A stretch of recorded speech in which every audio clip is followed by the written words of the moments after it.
మీకెలా తెలిసిపోయిందండి? అంటే మా బామ్మ చెప్పింది. శోభనం గదిలో అనుభవం మగాడైతే మామిడి పండు పిసుక్కొని తింటాడు, అదే లేనివాడైతే మీలా ఇలా అరటిపండు ఓపిగ్గా ఒలుచుకొని తింటాడు అని.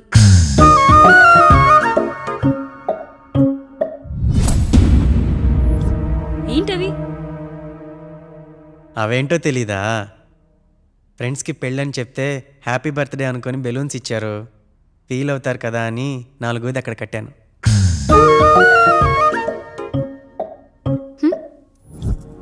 వచ్చాడు. పిల్లల గదిలోకి వెళ్ళారండి. మీరెంత ఏంటి ఇంత రాత్రి అయినా ఇంకా పడుకోలేదా? మీరు లేనిది ఎప్పుడైనా పడుకున్నామా అన్నయ్య? అందరం కలిసే కదా పడుకునేది మావయ్య. సరే అందరం పెద్దోడి గదిలో పడుకుందాం. ఈ రోజు వాడి శోభనం కదా, అసలే కొత్త. పక్కనుంటే ధైర్యంగా ఉంటుంది, పక్క నుండి దగ్గరుండి జరిపిద్దాం. పదండి.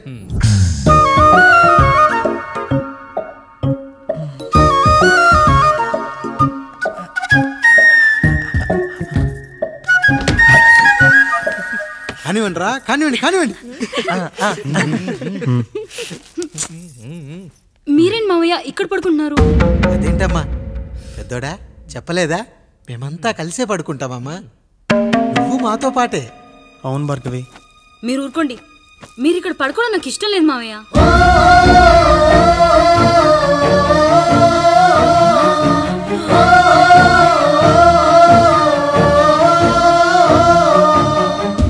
అదేంటమ్మా అలా అంటావు?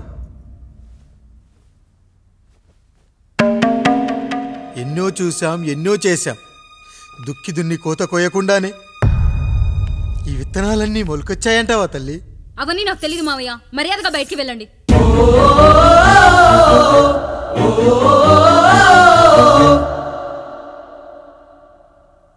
కనీసం ఆ మూలనైనా పడుకుంటామమ్మా, నువ్వైనా చెప్పరా పెద్దోడా?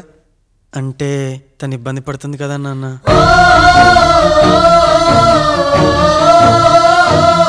నువ్వు కూడా ఏంట్రా, పిల్లలేదో ఆశపడుతున్నారమ్మా, ఒక్కసారి ఆలోచించమ్మా. మావయ్య మీరు బయటికి వెళ్తే మేము తలుపులేస్తాం.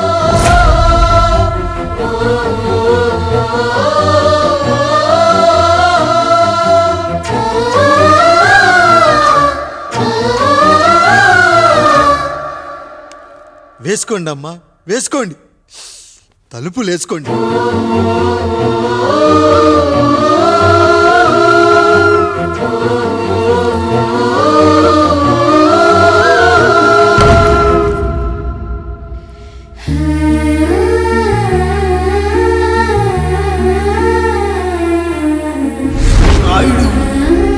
బిడ్డలు జాగ్రత్త, ఈ రోజు నుంచి వీళ్ళంతా నీ తమ్ముళ్ళు చెల్లెళ్ళు కాదు, నీ బిడ్డలు.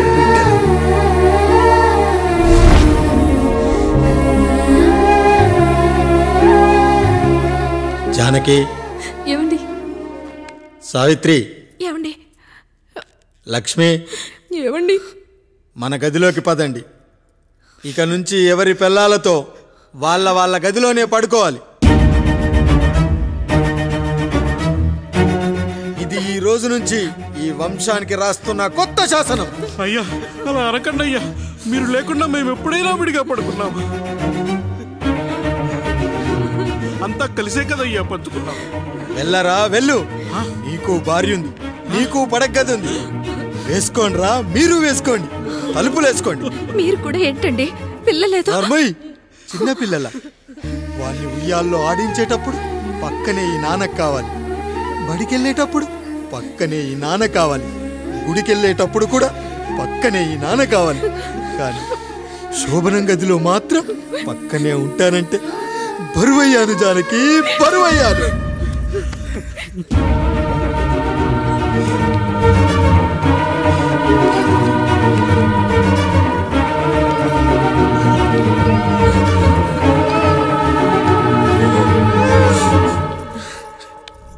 ఏంటండి ఇంకా అదే ఆలోచిస్తున్నారా?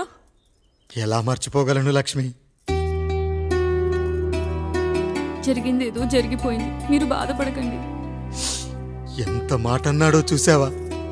నా భార్య ఇబ్బంది పడుతుంది, బయటికెళ్ళండి నాన్న అన్నాడు. వాణ్ణి ఎలా పెంచాను, చదువుకుంటే పై చదువులకు వాడు వేరే ఊరు వెళ్లాల్సి వస్తుందని చదివే మాన్పించేశాను. జ్వరం వస్తే ఆ మాత్రలు చేదుగా ఉంటాయని నేనే మింగాను. నోరు తెరిచి అమ్మ కావాలన్నప్పుడల్లా ఇంతమంది అమ్మల్ని ఇచ్చాను. నాన్న అన్న ప్రతిసారి నాన్నల్ని ఇవ్వలేకపోయానని వాడికి నా మీద కోపమో ఏమో జానకి. నిజమేనండి, మనమంతా ఇలా లేమే. మన కుటుంబానికి దిష్టి తగిలింది. మా నాన్న మరణంతో ఆస్తిపోయి తమ్ముళ్ళతో నడి రోడ్డున పడ్డప్పుడు ఇలాంటి కష్టాన్ని మొదటిసారి అనుభవించాను. అయ్యా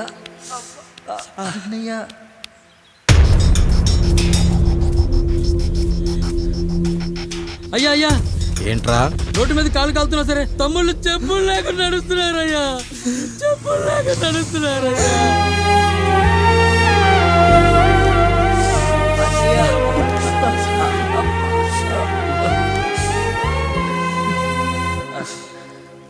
చెప్పులు లేకుండా నడుస్తుంటే కాళ్ళు కాలుతున్నాయట్రా.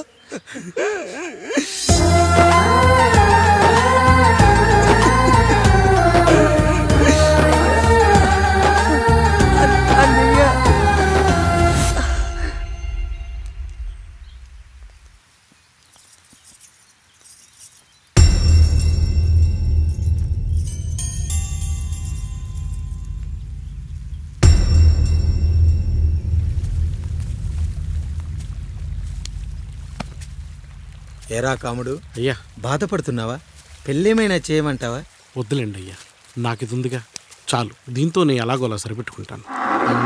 దీనితో పాటు జీవితంలో నీకు ఓ తోడు కావాలి. రే గంటోడా అయ్యా, ఇక నుంచి కష్టాల్లో సుఖాల్లో వీడికి అన్నీ నువ్వేరా. మీరు శాసించాక నేను వేరే ఏదైనా ఆశించగలనా పెద్దయ్యా?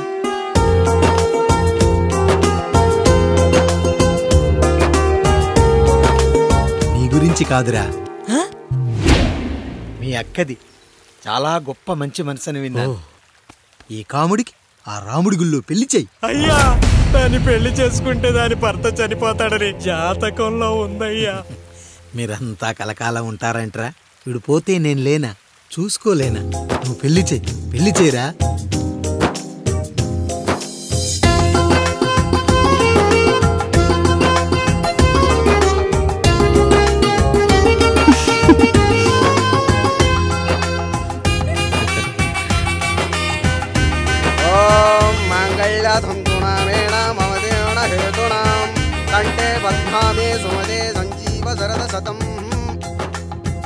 అయ్యా, ఏంట్రా? మీ చేత్తో నాకు దొంగగా జీవితాన్ని ఇచ్చారు, ఇప్పుడు ఒక భర్తగా భార్యనిచ్చారు. అదే బంగారు చేత్తో ఒక్క ముడివేసి పెట్టండి అయ్యా, మీ నీడను మేము చల్లగా ఉంటాం. రెట్టలకు పిట్టై లోలోనే దాచే అందం, మట్టలకు చెట్టై పట్టుంచే సంబంధం, చుట్టలకు పెట్టై దాచుంచే ఓ సుమగంధం, గట్టుపై తొట్టై నీరిచ్చే అనుబంధం, సిగలో చుండ్రల్లే లోతైనది బంధం, దులిపే బలమున్నా అది రాలిపోని నేటి సంబంధం. ఏంటి బుజ్జి, ఏమైంది? పండు, నీకు పెళ్లి చేసిన మరుక్షణం నీ భర్త చనిపోతాడని జాతకంలో ఉంటే ఆయన నన్ను నీకిచ్చి పెళ్లి చేశారు. నేను పోతే నా భార్య పరిస్థితి ఏంటయ్యా అని అడిగితే నేను లేనారా అన్నారు. ఆయన చేసిన త్యాగం మామూలు త్యాగం కాదు. ఒకవేళ పొరపాటున నాకేమైనా జరిగితే? అయ్యయ్యో, అంత మాట అనకండి. మీరు వేరే చెప్పాలా? మొన్నటిదాకా తమ్ముడు, ఇప్పుడు ఈ కాముడు, తర్వాత రాయుడు. ఒరేయ్ కాముడు, పెళ్ళైన దగ్గర నుంచి మీరు సరదాగా గడిపిందే లేదు. మీరిద్దరూ సరదాగా హనీమూన్కి వెళ్ళిరండి. ఏ ఊటీకో కొడైకెనాల్కో. ఇదిగో టికెట్లు. అయ్యా, మీరు దేవుడయ్యా. ఇక్కడ పనులాగకుండా నువ్వు ముందుగా వెళ్ళిరా. నువ్వు తిరిగి వచ్చిన తర్వాత పండు వెళ్తుందిరా. అయ్యా, ఒక పని మనిషిని మీరు ఇంతగా ఆదరిస్తున్నారయ్యా. నువ్వు పని మనిషి ఏంటి పండు? నీలాంటి స్త్రీమూర్తిని ప్రతి మగాడు అమ్మలా చూసుకోవాలి. ఇక నుంచి నా బిడ్డలు నిన్ను అమ్మ అని పిలుస్తారు, అమ్మలా చూసుకుంటారు. ఏమంటావు జానకి? రెట్టలకు పిట్టై లోలోనే దాచే అందం, మట్టలకు చెట్టై పట్టుంచే సంబంధం, చుట్టలకు పెట్టై దాచుంచే ఓ సుమగంధం, మనకెంత బాధగా ఉంటుంది అన్నయ్యకి ఇంకెంత బాధగా ఉంటుంది. సిగలో చుండ్రల్లే ఈ బాధ నా బాధ కాదట్రా. దులిపే బలమున్నా అది రాలిపోని నేటి సంబంధం.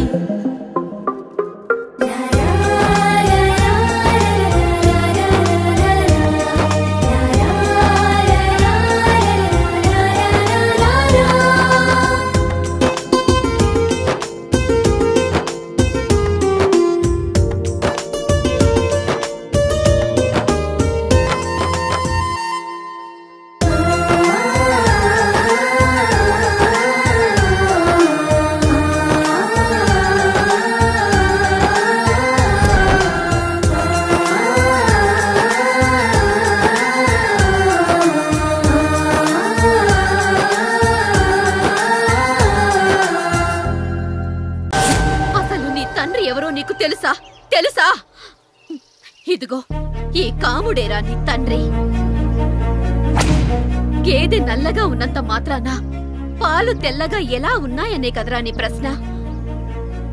దానికి సమాధానం చెప్పాలంటే ఒక వర్షం కురిసిన రాత్రి నేను 9వ నెల బాలింతగా ఉన్నప్పుడు. పండు పండు ఇదిగో. ఏమిటండి ఇది?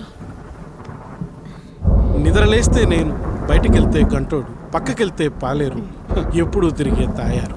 రోజు మమ్మల్ని చూసి చూసి బిడ్డ కూడా జిడ్డుమొహం వేసుకుని పుడతాడేమో అని భయంగా ఉంది. కడుపులో ఉన్నప్పుడు మనం ఎవరి మొహాలైతే చూస్తామో అచ్చం వారి పోలికలతోనే పుడతారంటారు. పొరపాటున నా పోలికలతో పుడితే? అదేంటి కాముడు, నీకేం తక్కువ? జుట్టు ఉండాల్సిన చోట లేకుండా అవసరం లేని చోట విపరీతంగా పెరిగిపోతుంది. మనకు పుట్టబోయే బిడ్డ గొప్ప అందగాడై ఉండాలి. ఇదిగో రోజు ఈ దేవుడి ఫోటోలు చూడు, వాళ్ళలాగే అందంగా పుడతాడు. కడుపుతో ఉన్నప్పుడు ఎవరి ఫోటో చూస్తే ఆ పోలికలతో బిడ్డ పుడతాడా? కనిపించని దేవుడి పోలికలు నా బిడ్డకెందుకు? ఈ ఊరికి దేవుడు రాయుడు. నా బిడ్డ ఆయనలాగే పుట్టాలి, ఆయనలాగే పుట్టాలి.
ఏంటి పండు ఇలా వచ్చావు? అయ్యా, తప్పు జరిగిపోయింది పెద్దయ్యా. ఏం జరిగింది? అసలే నువ్వు ఒట్టి మనిషి కూడా కాదు. ఒక్కసారి ఇటు చూడండి అయ్యా.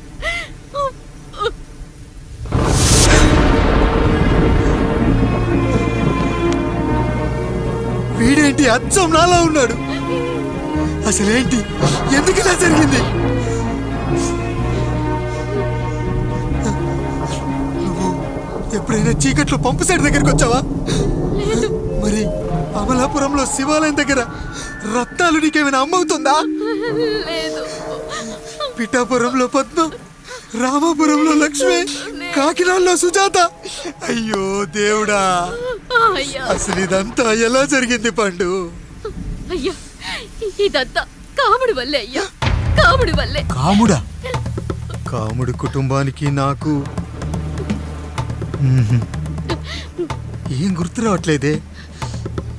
ఎన్నని గుర్తు పెట్టుకోగలను నేను మాత్రం? అయ్యా, అది కాదయ్యా.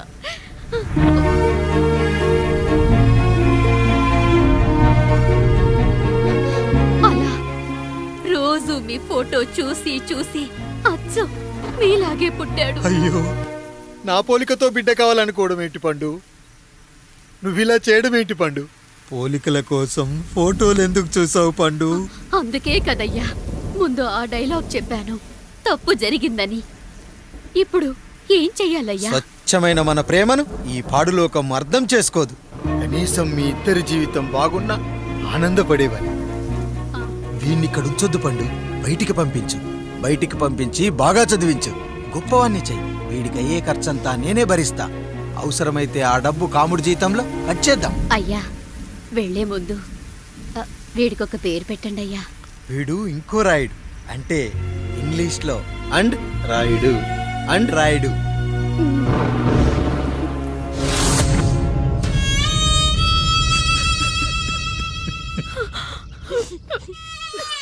ఇదిరా నీ కథ, నా గతం.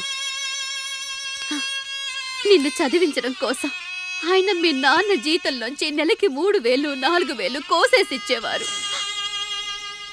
అప్పుడు ఆయన పడిన బాధ పగవాడు కూడా పడకూడదు. చూసావారా, దేవుడు లాంటి పెద్దయ్యని అనవసరంగా అనుమానించడం ఎంత పెద్ద తప్పు చేశావో అర్థమైందా? ఒకడు నిమ్మకాయ పెట్టి పసుపు వేసి ఉప్పు కలిపి పులిహోర చేయొచ్చు, కానీ ఆ పులిహోర ఎప్పటికీ దేవుడి ప్రసాదం.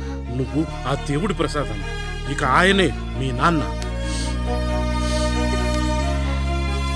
చూసావా అమ్మా, ఈ రోజు నుంచి నాకు 3 అమ్మలు 2 నాన్నలు. నీకు మాత్రం ఒక్కడే భర్త, నాన్నకు మాత్రం ఒక్కటే భార్య. మా నాయనే. అయ్యా, బిడ్డను ఒక్కసారి ఎత్తుకొని తిప్పండి అయ్యా.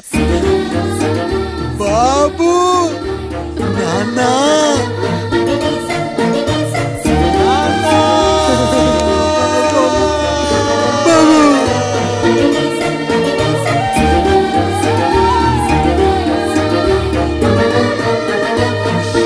నన్ను క్షమించు నాన్న.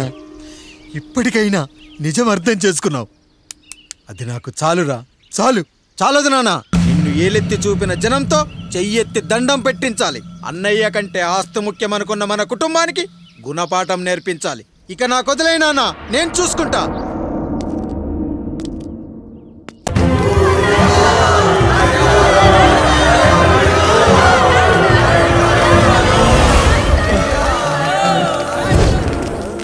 ప్రజల్లారా, నా బిడ్డల్లారా, నా జీవితం మీకే అంకితం. మళ్ళీ జన్మంటూ ఉంటే మీకోసం తిరిగి వస్తాను.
వేయడానికి ఎవడొస్తాడు? వేసేట్రా.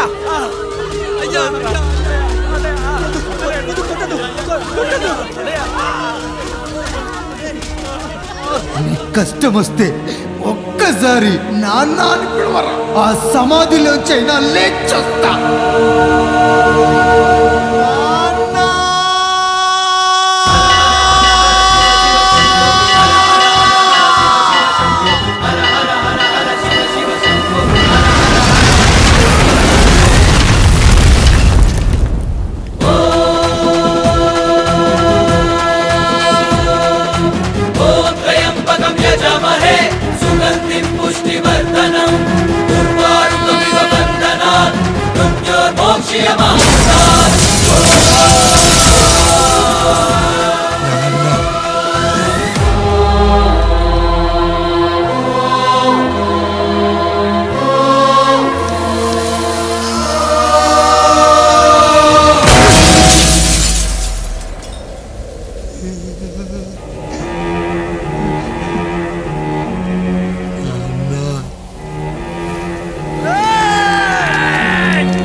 లేచి నిలబడండి, కొట్టండి, గట్టిగా కొట్టండి, కసితీరా కొట్టండి. ఈ చిత్రంలోని నటులను, సాంకేతిక నిపుణులను ఎక్కడ పడితే అక్కడ కొట్టండి. కనిపించిన ప్రతి చోట కొట్టండి చప్పట్లతో. విడివిడిగా ఉన్న వ్యక్తుల మధ్య బంధాన్ని నిలిపేది కుటుంబం. విడిపోయిన కొబ్బరి ఆకులను కలిపి ఉంచేది కొబ్బరి మట్ట. కుటుంబం కోసం నిలబడ్డ ఎందరో అన్నయ్యలకు మా ఈ చిత్రం అంకితం.